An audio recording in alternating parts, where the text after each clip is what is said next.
All right, let's talk about a fascinating, kind of counterintuitive idea in AI. Contractive autoencoders. What if I told you the best way to make a model smarter is to actually force it to be a little bit lazy? Sounds weird, right? Well, let's dive in and see how it all works.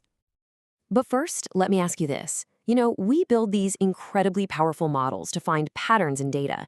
But what if a model gets so good at its job, so powerful that it actually ends up learning, well, nothing useful at all?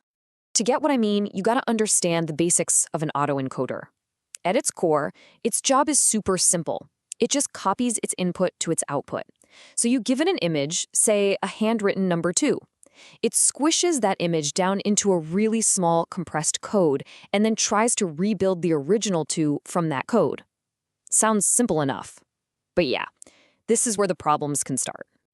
See, what happens if you give that autoencoder just way too much power? If you give it too much capacity, it can learn a really cheap trick. Instead of actually learning the essence of the data, what makes a 2 look like a 2, it just becomes a perfect photocopier. It learns to pass the input straight to the output without understanding anything important. We call this learning the identity function. And that's the real problem, right there. The model gets a perfect score. It reconstructs the image flawlessly, but it's basically cheating. It hasn't learned anything about what it's seeing. It's just memorized the pixels. I think the best way to think about it is like a lazy student who gets the answer key before a test. Sure, they can write down all the right answers and get an A+, but did they actually learn anything? Nope, not a thing. And that's exactly what our autoencoder is doing, memorizing without understanding. So, how do we deal with our lazy model? How do we actually force it to learn? Well, the answer is a really powerful concept called regularization. Now, regularization isn't about making the model smaller or dumber. It's about changing the rules of the game. We tweak the model's loss function, which is basically its grading system, so that it's not just rewarded for perfect copying. We start giving it extra credit for learning other cool things, like being tough against noise or not freaking out over tiny little changes in the input. What we're really doing is adding a penalty to its training. So now, every single time the model tries to take that lazy shortcut, that identity function route, this penalty kicks in and pushes it to find a smarter, more meaningful path. And that brings us right to the main event, the Contractive Autoencoder, or CAE for short. This is a very specific and, frankly, a very clever way to use regularization. So what is it? Simply put, a contractive autoencoder is trained to create a representation of the data that's incredibly stable. It learns to ignore all the useless noise and just focus on the important signal. This means tiny, meaningless wiggles in the input data won't cause the model's understanding to just fly all over the place. Okay, so you see this formula here? I know it looks a little scary, but don't worry about the math. The main idea is actually super simple.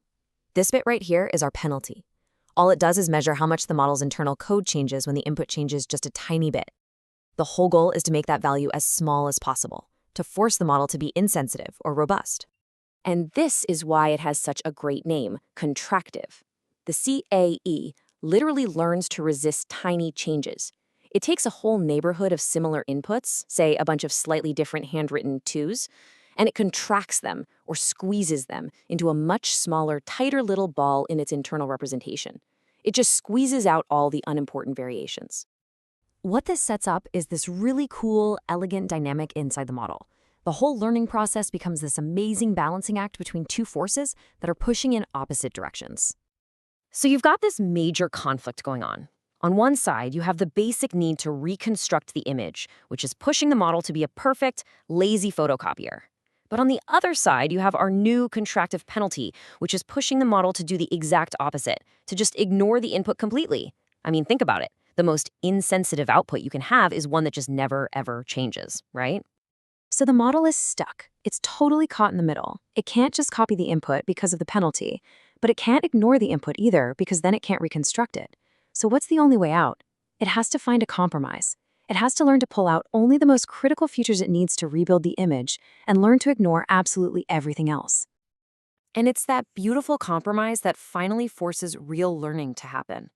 The model figures out a representation that is only sensitive in the few directions that really matter for telling us what the data is, and it becomes totally insensitive or contractive in every other direction that's just noise. Which leaves us with a pretty cool final thought, doesn't it? The contractive autoencoder teaches us this powerful lesson that sometimes getting to a deeper understanding isn't about capturing every single last detail. It's about learning what's important enough to keep and what's trivial enough to throw away.